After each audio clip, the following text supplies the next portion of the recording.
Hello and welcome to Life Lessons with Barbara.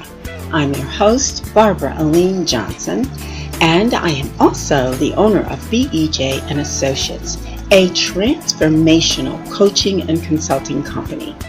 And my associates and I specialize in helping you break down those barriers that stand between you and the life you want to live or that business you want to create.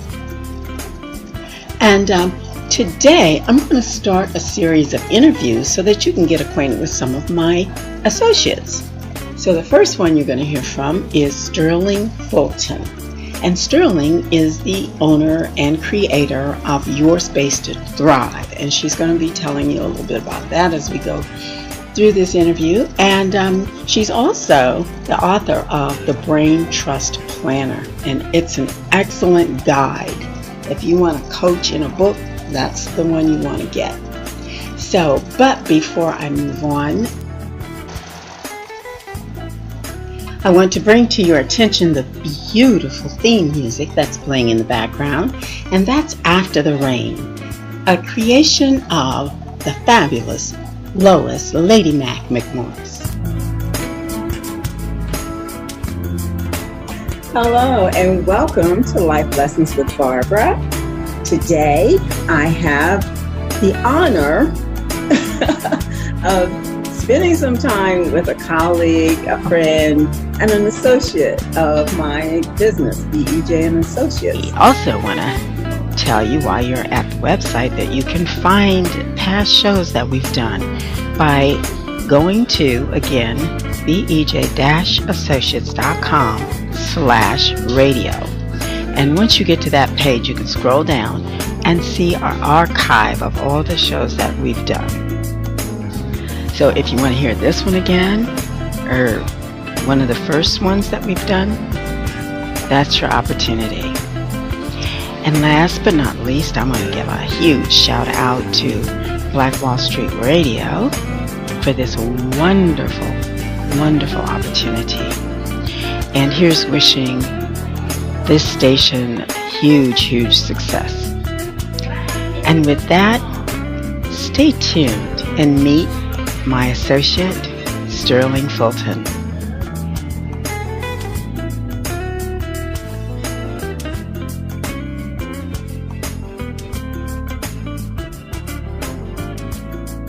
Hello and welcome to Life Lessons with Barbara. Today, I have the honor of spending some time with a colleague, a friend, and an associate of my business, BEJ Associates. And she has her own thing going on, as do all the associates. And you'll get to hear all about them. And I'm going to let her introduce herself. I'll tell you her name, and she'll take it over from there. And ladies and gentlemen, I introduce to you Sterling Fulton. Hi, Barbara. How are you? I'm so excited to be on your show. It's really funny because we talked about this several years ago, and to actually see you doing it now, I'm like, wow, so like really excited to be a guest on your show. Thank you. And I am excited to have you. And so, I want you to, kind of give us a little background about you, because I take pride in the fact that when I recruit people who, are definitely credentialed, but especially passionate about what you do. And that's the thing that really, I said, this girl, she's, got great ideas. You're always coming, from a different angle. And I like that. I don't want us to be the run of the meal. You know what I mean? Absolutely.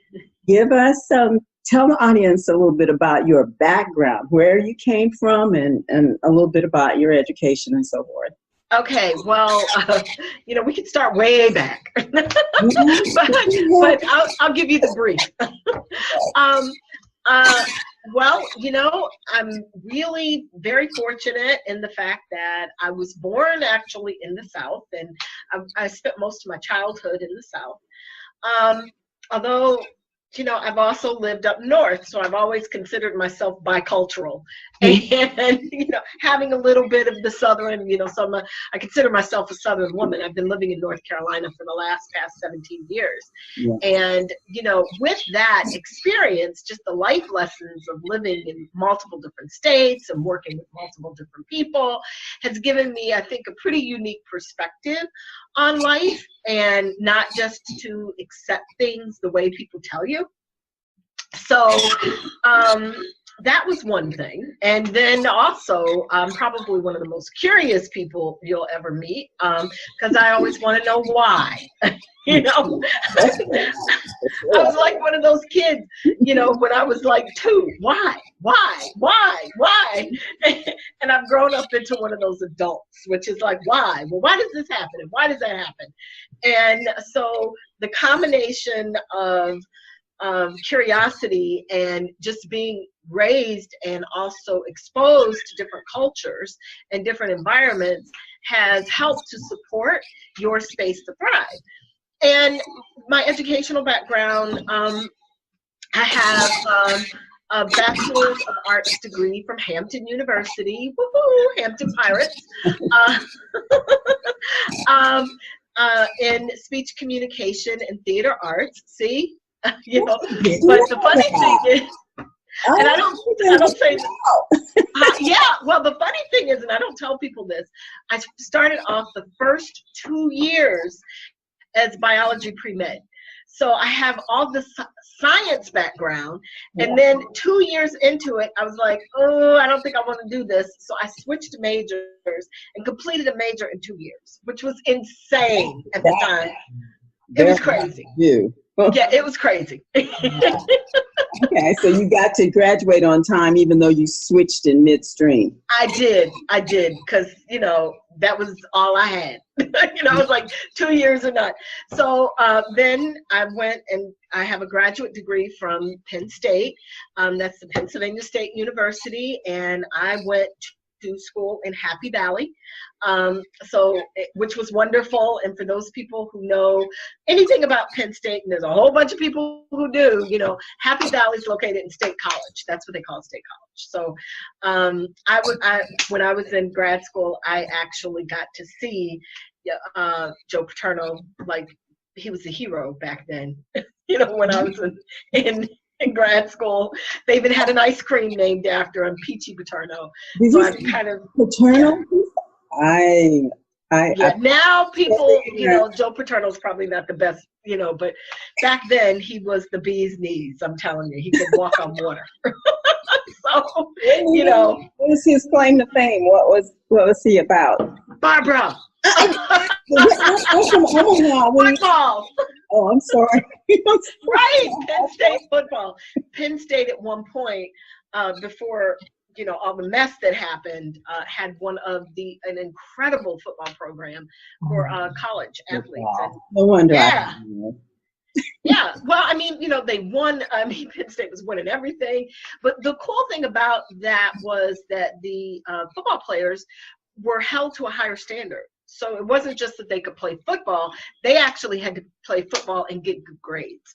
So a lot of the guys in there were, you know, I actually went to grad school with one of the football players. And so he's like 6'6", Stephen Davis, and oh my God, if he's listening to this. He's like 6'6", he's like 240 pounds. I mean, he was a big guy, not little. You know, so I was always looking up to Stephen, you know, but he was he was brilliant. He was very smart and, you know, very good football player. So it was kind of an interesting, it was just a little different. So anyway, love Penn State. What was your major in for your graduate degree? Oh, thank you. Health policy and administration. Oh. Yeah. So I took that and parlayed the speech communication and the health policy and administration. I've spent many years. I worked for a health insurer, a major health insurer in New York.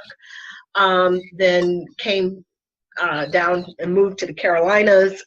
Ended up working for the Attorney General's office for a while here in North Carolina, and then ended up working for an called the North Carolina Health and Wellness Trust Fund, which is a philanthropic organization. Absolutely loved my work experience. I have a great experience. Worked with some of the best people I think a person could possibly work with, all in the field of healthcare, healthcare policy.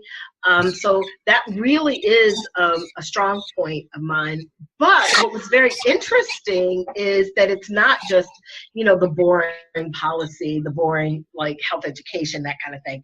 I actually worked in a unique area in which we looked at data, and then we took data to match it to the needs of people or of, customers, and in doing that, which I still think is pretty interesting. In doing that, it opened up a world for me in which I've built my business. So Your Space to Thrive just isn't about helping people to improve in their lives, but it's also helping people to kind of pull back the layers in a very methodical way so that they can help them, that they can grow into the person that they want to be. Okay. And you've experienced that. Yes. As a matter of fact, because, we're going to reserve a nice block of time for you to tell us all about your Space to Thrive. Yeah. Well, right now, just kind of talk about it in terms of, how you and I got on the same team. Well, it was kind of funny. Working in the public sector as well as the private sector, I learned that there's certain procedures that you need to do to help you to know that you're on the correct road for success. And so, moving into my own business, I didn't want to throw the baby out with the bathwater, because there really are some good things that we did. And I thought, hey, I'm going to use that. And one of those things is called pilot testing. And so with pilot testing, that just required me to, on a small scale, run what I wanted to do first and launch it and see if it worked before taking it to a larger scale.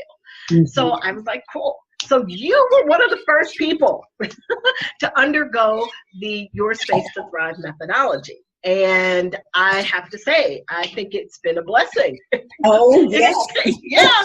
It's paid back multiple times. And I just want to give a little bit of background. I had retired about 2 years. I'd already retired from my job, and that's a whole nother story, because I retired earlier than I had planned. Mm-hmm. And I'm thinking, hey, this is kind of nice. I don't have to get up until I feel like it and all that. But I'm kind of old after a while. Yes. Yeah. And so you and I, we were attending the same church, and you got this brainstorm about, I want to start a mastermind group. See, that's the kind of thing you do. Do you realize that? I'm like, what's a mastermind? Yes. And now my audience has been hearing about mastermind ever since, I've been on the radio. So. It works. It does. It works. For me, because I didn't want to work. I know. Do anything, I know. Okay, so, well, not for you. Most people, not you. Yeah, but I know I was a challenge. But anyway, so from there, okay. Kind of explain how, the technique that you use was kind of in its infancy. So I was one of your earlier test cases, right? Yeah. So just, kind of share how that went, because I don't think it's changed much, because that worked. It worked for me. So talk about that. Well, what I get people to do is I get people to look at the outcome of what they want for their life, and then they work it backwards. So, and not to be unrealistic with their outcome, but actually to get in contact with what it is that they want, the look, the feel, the touch of it, the experience of it, and then figure out a way of how they're going to get there. So it's a series of processes which helps people to do that. So when you call that helping a person get in touch with their innermost desires. I mean, in terms of, it's a kind of soul searching that people don't ordinarily do without some facilitation. Yes. And I take you through a series of processes, a series of questions, a series of just how you can, and these are things that I've learned over time in business. I've learned these over time, like I said, working for a not-for-profit, working for a for-profit, and working for a government agency. There's a lot of similarities. People focus on the differences, but they don't focus on the similarities. So there are a lot of similarities, and getting people to get in touch with what it is that they truly want. And it's funny, I like to describe it like a lot of people, what they say that they want, well, I want to be wealthy, and I want to have $1 million in the bank, and I want to never have to worry about bills or anything like that. Well, most people, what they don't do is they don't examine why they want that. They say that's what they want, but often they don't even start on the path to getting that because they have no connection to why it is that they want it. And so that's one of the things that we did together. We worked through the whys of what it is that you wanted. What was it that you wanted, and then why did you want it? And then once you know why you want something, then focus on that, because the true outcome of what you want isn't to be a millionaire. I mean, I can give you $1 million. Well, actually, I can't. But a person can give you $1 million, and they've done studies of this, which happens with people who win the lottery. Yeah. They're very unhappy, and I always joke about it, like, ooh, I like to be one of those unhappy people, but And I shouldn't joke. I'm on your show. I should be serious. I don't even play the lottery. But sometimes, humor is, yeah. But just so people understand, they've gotten, for most people, when they do that, they got their dream, but they didn't, because they weren't in touch with what they wanted. And for most people, especially most people in that situation, what they're really seeking is they're seeking respect. They're seeking connection with other people. They're seeking love. They're seeking validation. And so the money is a tool for them to get it, but they don't recognize that. Right. What they recognize is the material or the tool. So then they get the money, and then they don't know what to do with it. They give it to people, they buy things, they, all of these things, seeking what it is that they truly want. Yeah. And, there's nothing wrong with seeking what you truly, seeking the material. There's nothing wrong with that. But what happens is, because people aren't in touch with who they are, once they get the material, it's never enough. Right. It just isn't. Use certain strategies to get people to look at that, what is really in them, what they really truly desire. Yes. Okay. And so once they know, and then so what happens after that?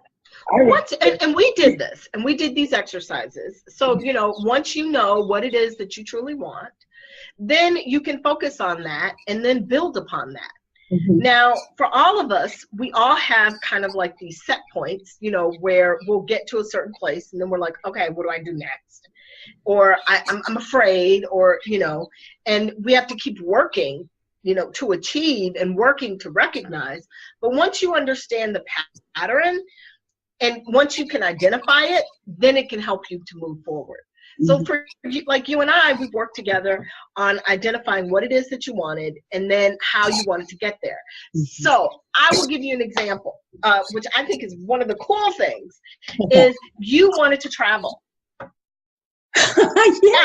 Yeah, you wanted to travel, and you were like, I don't see how I'm going to do this. I don't see, and I'm like, I didn't think it was in the realm of possibility, period. I know. You remember, I wasn't even one of those big dreamers about $1 million. I was thinking, oh, a nice 10,000 in the bank would be nice. I know. But you kept saying that there were some things that you wanted, and you wanted the relationship, you wanted experiences, and you wanted connection. Mm-hmm. And I was like, so we're going to focus on that. And all of those things, Barbara, you got. I was pursuing a relationship at that time. Yeah, but you got them. Yeah. Yeah.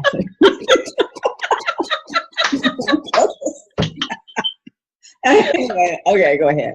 No, and I think, I think that's important because a lot of women, especially women of color, we tend to think that as we get older, there's no opportunity for relationship.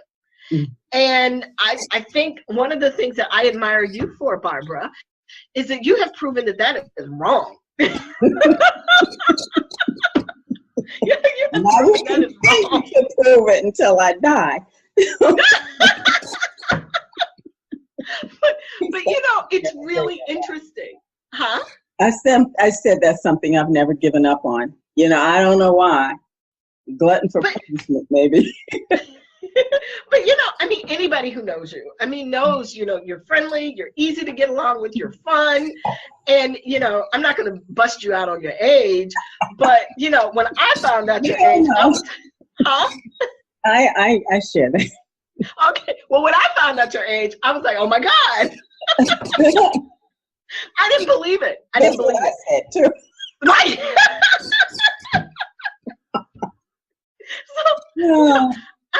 That's all those nice things you're saying. Well, it's true. And I think that's part of, what we're talking about in terms of, finding out what it is that you genuinely want. Mm-hmm. So you are able to hone in on these characteristics that give you the things that you want. So the relationship and the connection, well, if you want relationship and connection with people, with family, with whatever, you have to be the type of person with who you want relationship and connections with. If you want to travel, you've got to be willing to take some risk and to try to travel, which you did. I did. I didn't have any money either. And that's another thing. We get stuck in money. Now, I am not going to be on the show and telling people that they have to spend money that they don't have, because that's not a good thing. But I will say that throwing up money as something to stop you from doing something that's an easy way out. That's an easy way out. Yeah. And no. No, you can do things without money. Now, money helps. It makes it easier. But you can do a lot of things without money. You can write books without money. You can start a business without money. You can travel with very little money. Now, you're going to need a little money. But you can travel with very little money. You can expand your universe with no money. So, now granted, you're not going to travel like, well, I'm not even going to say that, because you might be able to travel like, who knows what you can do. But by putting that up and saying, I don't have the money, or I can't afford it. That is a block. That shuts you down. But we know from our own experiences and reflecting back that sometimes all you have to do is set the intention. Yes. And what you want will come to pass. Absolutely. Absolutely. In ways that you never expected. But that's how I got to Egypt. Yes, that's how you got to Egypt. Yeah. Halfway around the world, girl. Oh. Yeah, we're not talking about like New York City. And I did it. That's right. That's right. We're talking Egypt. Yeah. I had that on my vision board. Oh, did I give it away about the vision board? No, we can talk about vision boards. Yeah, no, this is a good segue. Down in the bottom in the corner, little tiny picture of the pyramids and and the Eiffel Tower and all that. And I just knew that was pie in the sky. Yep. Hey, last year this time. You were in Egypt. Staying with the girlfriend. Staying with the girlfriend. Yeah, oh, definitely. And having a good time. And yes. A ball. Yes. Yes. Yes. And got to go to places with her that she hadn't gotten around to going to. So it was new for her as well as for me. We had a fantastic time. That's what I'm saying. Yeah. So if you would have totally blocked off that possibility and said, no, I need to have $10,000 in the bank, you would have missed that. And, you know, I mean, you would have missed a trip of a lifetime. Exactly. And Sterling, a lot of that is based on what people tell you. So yes. What's true for someone else doesn't necessarily have to be true for you. So yes, that is so true. That's a big mistake we make sometimes is, thinking that, or taking on somebody else's limitations for you. Yes. Yes. And it's funny because and I've seen this happen repeatedly, over and over and over again, that when you open yourself up to the possibilities of what can be and not put, you have an outcome, but you don't put limitations on that outcome. So, if you say, okay, I really want a nice car, okay, and I need to work towards this nice car. Why do you need a nice car? Because, for efficient transportation, because, you want to take your kids to school. You want to do, you want to be able to get to work without worrying about your car breaking down. I mean, but this nice car, it's really nice to get you to point A to point B. You want the car to look nice. You wouldn't mind if it would be a black car because you've always liked black cars. But you got an idea of the car and why you want the car. And then put that out there and then work towards that. You'll get your car. What ends up happening a lot of times is we say, well, I want a Mercedes and it has to, be red and a 2-seater convertible. And it's nothing wrong with wanting that. But the problem is that, say, if you were to get a nice car and suppose your car is a Tesla, maybe a Tesla can come. You're not even going to be focusing on that because your dream, if you were to get the Tesla, you're not going to be happy with one. Well, that's what I'm saying. I mean, I would be extremely happy with the Tesla. Oh yeah. Oh yeah. But you're not gonna. But people won't be happy with that because that's not what they want. They want that red Mercedes. And the reason that they want that red Mercedes, they've got to sit back and think about it. And is it that they want to, have a certain image with their friends? Or is it that, they equate that red Mercedes to power or something like that? And so, instead of just saying, look, and being honest with themselves and honest with the world, I want to be respected. I want to be in a position of power. I want people to look up to me. Instead of them just saying that's what they want, they try to get all the material things that make them look that way. And then internally, they don't feel that way. Yeah. Well, we're down to about 10 minutes left in this session, So, no, but this has been great because, and folks, I was telling you, people with passion, boy, it's infectious. Yes. And this woman, because I was like, going along just to humor her, because she wanted some subjects to test on. And I thought, well, I'll just go, I don't have anything else to do.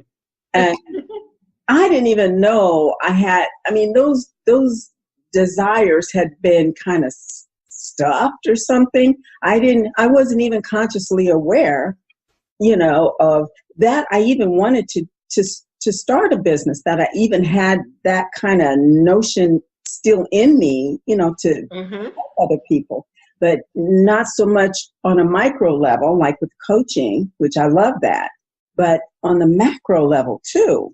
And, you know, the more bang for the buck. And I just, and the idea of working with, you know, really passionate people excites me, because I've been on the other end. I've been a recipient of training where it was really blah, blah, blah, blah, blah. Oh, yeah. And nothing happening. And I'm like, the walk out of there, I wasted a whole hour or however long listening to somebody drone on and on. When we do stuff, it's not like that. No. People are alert. You know, even if they wanted to take a nap on us or something, they couldn't. Because we get moving, we get them, you know, engaged. And that's the kind of training and that's the kind of impact I want to have, because that's where people open up and are receptive. Yes. To what messages. And you've got to bring some energy and some excitement. And people like you with the passion do that. Oh, thank you. Well, you know, let me just wrap it. I want to tell them, like, you know, because I want you to have some time to talk about your space to thrive. Okay. And then we can do a little bit of that in the next session too. But okay, so what happened was, okay. you know, I mean, it really did bubble up in me, and I'm thinking, I don't know, for some reason, being in that workshop you did kind of started, you know, making me think, hey, you know, there are possibilities. I mean, I was very focused on my age and thinking that was a limitation and all. I wouldn't let you do that. I know you would not. No. But I'm grateful for that. But I tell you, you were really irritating. But you do it in such a nice way. You know, you're not leaving. You pretty much said you're not leaving here until you have an immediate goal and a secondary goal and long-term goal, something like that. I don't know how you made me turn these ideas in my head into concrete goals. And I said, dang, she's good. Because I had no intentions of working or taking on anything. And all of that. Most people don't. Yeah. Mm-hmm. So, I mean, I believe in your space to thrive. And because, I mean, if you could inspire me, you can inspire anybody. Because I was not, you know, in the inspiring mode when I went into your classroom. So, but with our last 5 minutes, why don't you, we can finish if you want. It kind of introduce what has sprung from the Your Space to Thrive, and then we'll pick it up in the next. Yeah. Okay. All right. So Your Space to Thrive really does 3 things. One, I do offer coaching and consultation to help people to become the best people they can. But what I found was that actually is limiting. I wanted to do more. So there's the second part that Your Space to Thrive offers, and that is Your Space to Thrive develops tools, planners, and different systems to help people to thrive. So I've developed, it's called the Brain Trust Planner. It's available on Amazon for purchase, and it's the 2017 edition. Now, the exciting thing is that I'm in the process of developing a career planner, and also there will be a wedding planner. I've been working on the wedding planner for a couple years, but, you know, it's coming. Yeah, so there'll be a career planner, a wedding planner, and also, you know, the Your Space to Thrive, the life planner. And those will be available very soon for purchase, and the price is going to, I believe, to be about $24.99. Okay. So pretty cheap. So if you follow that, it's like having a coach in a box, but you're not going to have somebody there to, you know, bounce the ideas, off of you, or you bounce the ideas off of them. So a good coach is a very important hat. Yes. So that is the Your Space to Thrive planners. And then the third part that Your Space to Thrive is offering now is doing working on facilitation, and also working on programmatic tools, making life better for programs. And so I've developed a system called Love in Action. That system we're in the pilot testing process of that system. We've worked together on that. It is a multi-step system, well, not multi-step, but a multi-part system.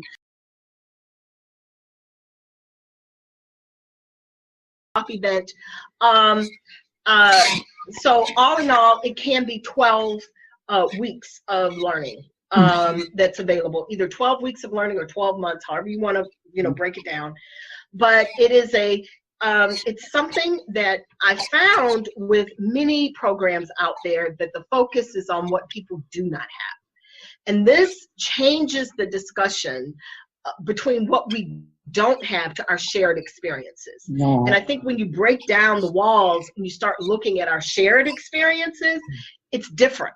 It's way different. Happening already. And we just completed the kickoff, and then 3 of the individual sessions. So 4 months into it. Yeah. So why don't we, pause here. Okay. Pick this up in the next session. Okay. Thank you so much. And I'll see you in a few minutes. Yeah. Thank you, Barbara.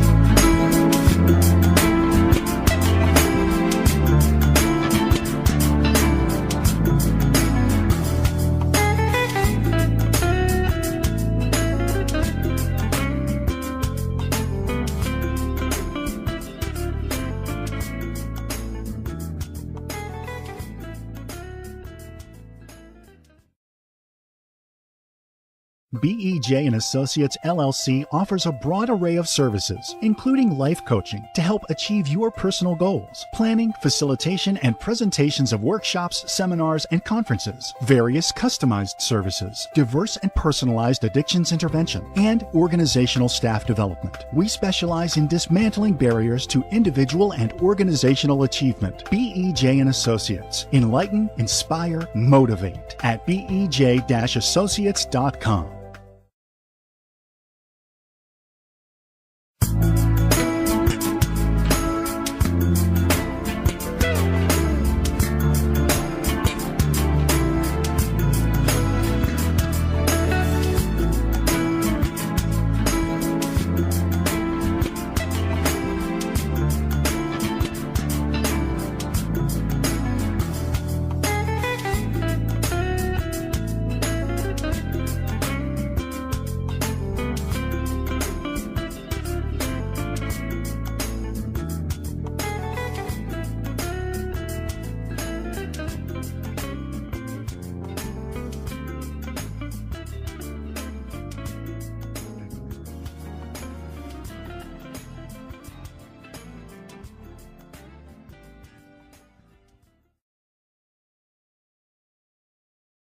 Okay, well, welcome back. Hey, Barbara. And I still have with me Sterling Fulton. And if you tuned in before, then you kind of know a little bit about her. And if you haven't, if you missed it, then of course you can go to my website, BEJ-associates.com, and check out all of the past shows, but this one in particular, so that you'll know where we're starting from. So where we left off before our break was talking about this initiative that was a creation of yours. Yes. And you call it Love in Action. Yes. So and I'll tell you about what inspired you, and Well, I'll tell you, the reason why I call it Love in Action and what inspired me was that round about the time of the election, and this really doesn't, it doesn't matter which side of the fence you're on, but for me and my family, I really felt that the election marked a pivotal point. And it was the first time that I have to say I woke up very fearful for my children. I have two sons. They're in their 20s. They're great young men. You know, very proud of my boys. And well, sorry, I'm very proud of my young men. I shouldn't call them that because they're not boys. They're men. You know, but very proud of them and love them very, very much. And you know, to me, my sons are gifts to the world, and they are not something that is disposable. And you know, as a black male, they're black men, and you know, they are good men. Period. And so how I've really felt like that, you know, and I knew this all along as being an African American woman, that sometimes the stacks, you know, the cards aren't necessarily all dealt in their favor. And you know, so but my sons were raised to be, you know, very self-reliant, to be very self-sufficient, to be, you know, respectful human beings and contributors to the world. And so this was our expectation. And the idea that someone would either treat them differently or look down upon them because of the extra melanin that they had in their skin, you know, was just something I was like, no. And at the time, there was, you know, a number of police shootings that were happening to people. Some of the police shootings, you know, happened to perfectly innocent people because of, you know, that law enforcement at the time was afraid of you know, the person because, you know, whatever circumstances. And, you know, I'm definitely not a law enforcement officer. I didn't train. So, you know, I can't imagine what it's like most of the time. You know, when you're out there in that environment. But as a mother, you know, and I am a mother, and I did train to be a mother, you know, but I don't want someone to, you know, hurt my children. And I said, well, what better way of kind of addressing an issue, a societal issue, than to step back and to kind of open up dialogue so people could feel comfortable having conversation.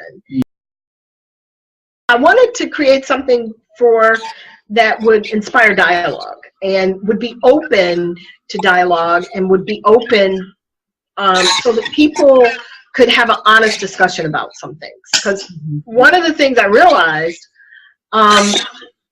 was that, you know, not everybody believes the same thing. And people have experiences with other groups of people and they stereotype them.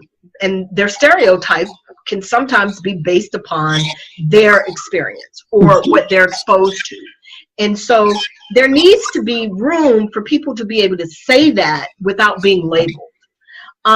You know, my experiences, and as I talked earlier, I talked about, you know, the fact that I grew up in the South and I grew up also in the North. You know, actually at one point, you know, it was 50-50, years in the South, years in the North. And I did not want, when I first moved to the South, I was born in the South, moved to the North, then spent my teenage years in the South. And when I first moved to the South, you know, people teased me. And I came from the Midwest, and you know, people teased me about my dialogue, my dialect, the different words that I used. I used pop. I didn't use soda. You know, I used pop. Pop. You know, let's go get a pop. Yeah. You know, people would go, well, what's a pop? You know, I mean, I was like, what? You know, I mean, it was just a, you know, for me, and I'm the kind of person, I was like, you know, or people would tell me, well, you talk funny. Like, no, I talk, I use English. Yeah. You know? And that is what you're talking about right now, is one of the topics in the series. And that's related to the rural versus urban? Yeah, actually it is rural versus urban. And it was really interesting because I actually was coming from an urban area and moving to a rural area. And I was like, what in the world? Yeah, you know, totally different, you know, type of experience, and actually grew up loving it. you know, loving it. Met some of the best people in the world there. You know, actually still maintain ties, and so it's kind of an interesting experience. But the point I'm trying to make is that unless you actually know people, making these broad sweeping generalizations, you end up closing yourself off to an entire segment. And you know, and it works. I mean, it works the same for if you say that, you know, well, all black men are violent or all white men are racist. You know, I mean, it's the same. It's the same. And, you know, you just don't make broad sweeping generalizations of an entire group of people. Get to know people first. Exactly. And so let me just interject here, because when this started, we were all, you know, in the same space. Yes. You know, yes. I don't have a son, but I do have a stepson, and I have a grandson. Yeah. And you know, and so that gets you, you know, because it's like those lives didn't matter. Right. And the point I wanted to make was how we started out. You came up with the idea we need to have a dialogue. We need to be able to talk about this in a safe place. Yes. You know, and with facilitators who know how to, you know, to manage the discussion so that no one is attacked or, you know, or relegated, you know, or, you know, in any way disenfranchised in the conversation. Right.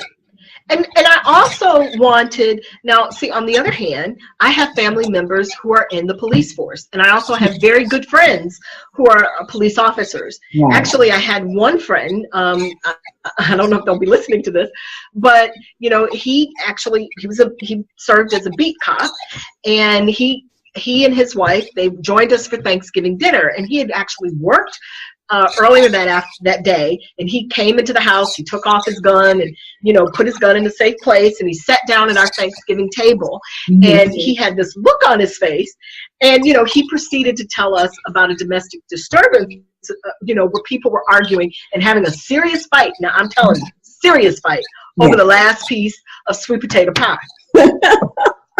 Girl. People are at their wits' end, and I don't know where that expression comes from, but most people know what that means. Then that's the kind of thing that happens. But I want to get back to how you started out with the idea of addressing the race. Well, in that part, but that part, you know, he had a voice. Right. And his voice, the police officer's voice, my friend, needs to be heard to say, well, wait a minute, you know, he's a black police officer, and his voice was like, listen, you know, it ain't all like that. And he said the things that he talked about, you know, we need to weigh those. Also, we need to weigh the voice of the community, of mothers, of fathers, you know, of people. Both voices need to be weighed. And not just this discussion about like, well, all black men are bad or all police officers are bad. That's what the discussion has been like. Yes. Back when I was still in Omaha in the early 90s. Yes. I was a part of a multicultural counseling organization, and we put on workshops to address diversity. Yes. And what would happen is all the material, the approach and everything was directed at the white Protestant male. And I just put Protestant in there. I don't know if that's relevant. No, but you're right. White Protestant male. Right. So they were the culprits, you know, and some people are probably hearing this and saying, yeah, they are. But no, you know, all of them are not, you know. Right, and I would argue that. I mean, I argue. You know, they don't represent. I mean, they don't necessarily represent those ideas just because they happen to be There's a deer that just walked by my backyard. But go ahead. Oh. Oh, beautiful. Go ahead. So that's the way it was done back then. And I think anytime there is some sort of addressing the diversity issue, so what happens is that those people, the people in that demographic are put on, they become defensive and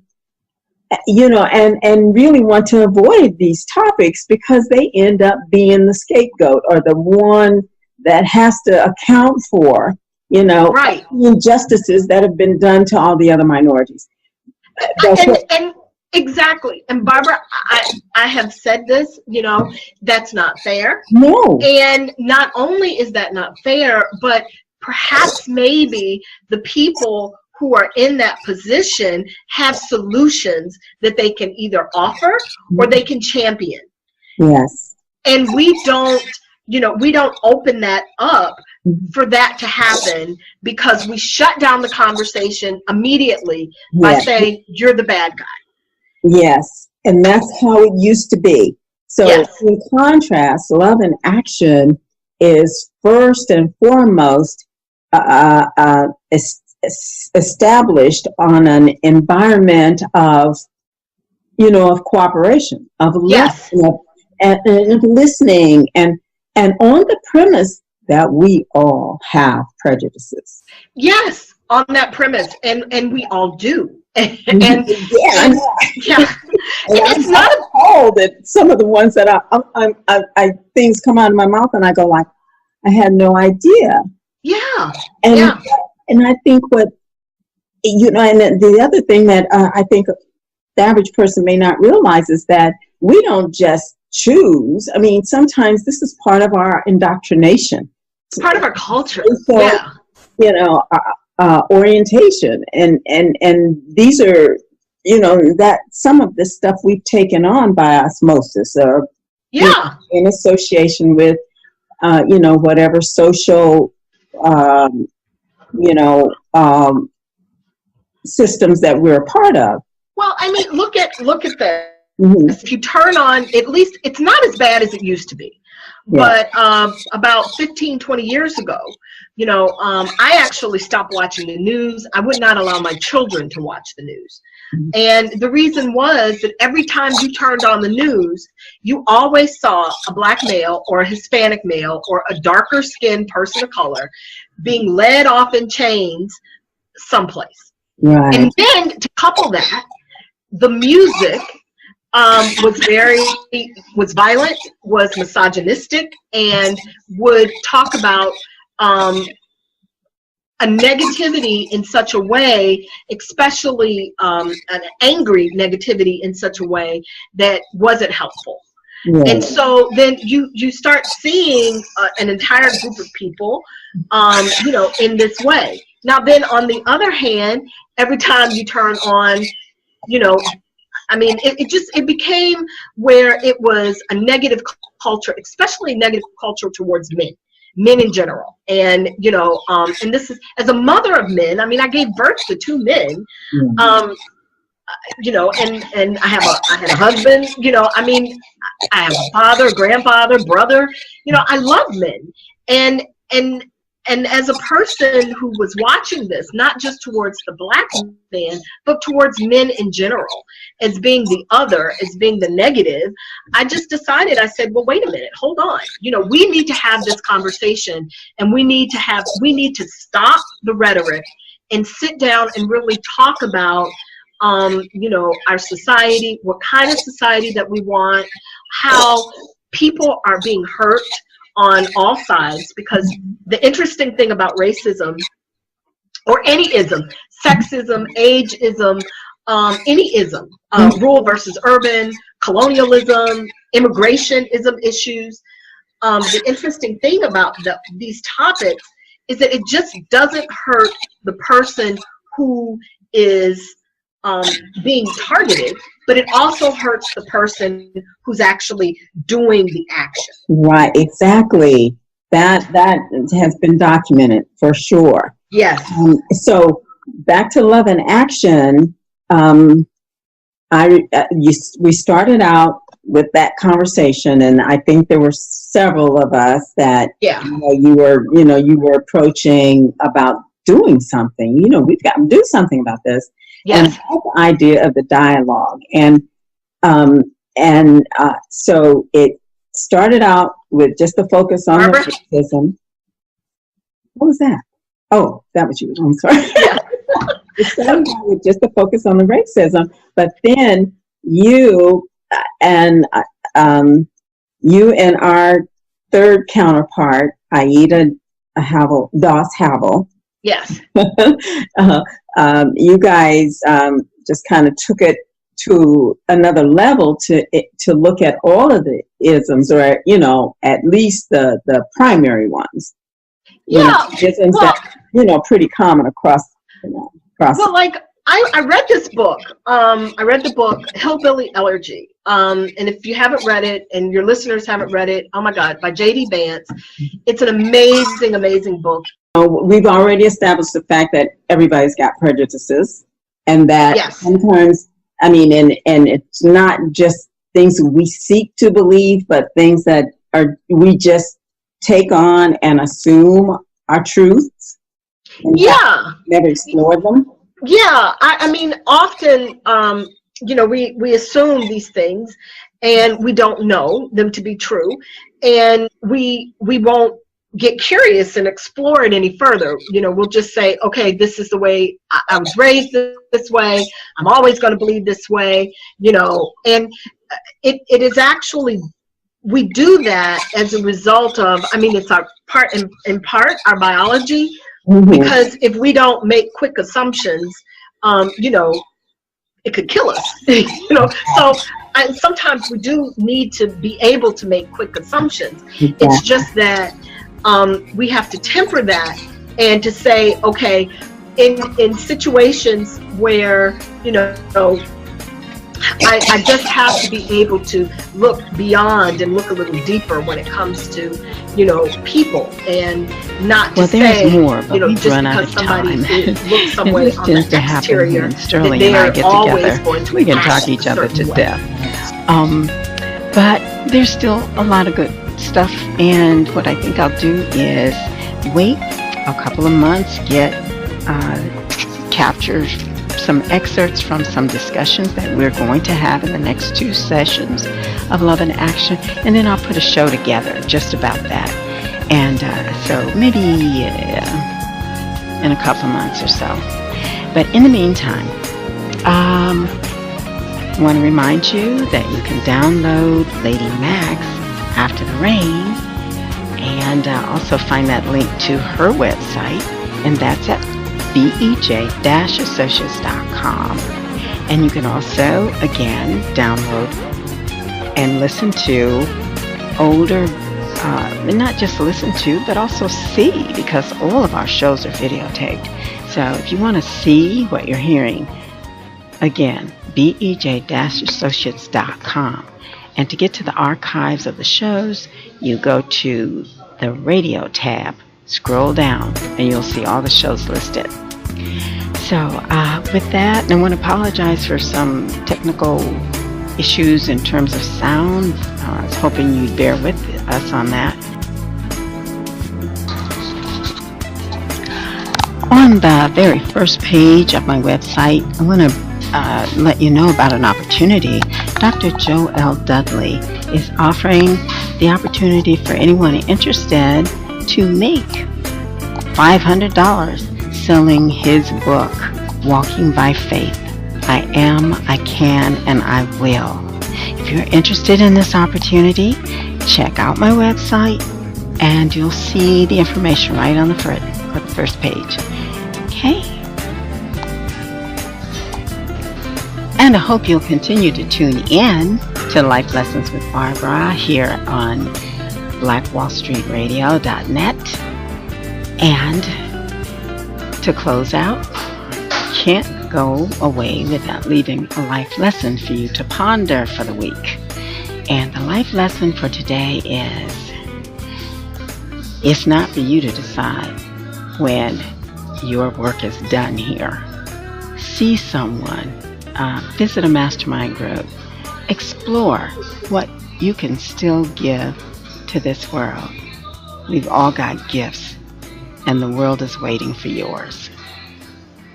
Namaste.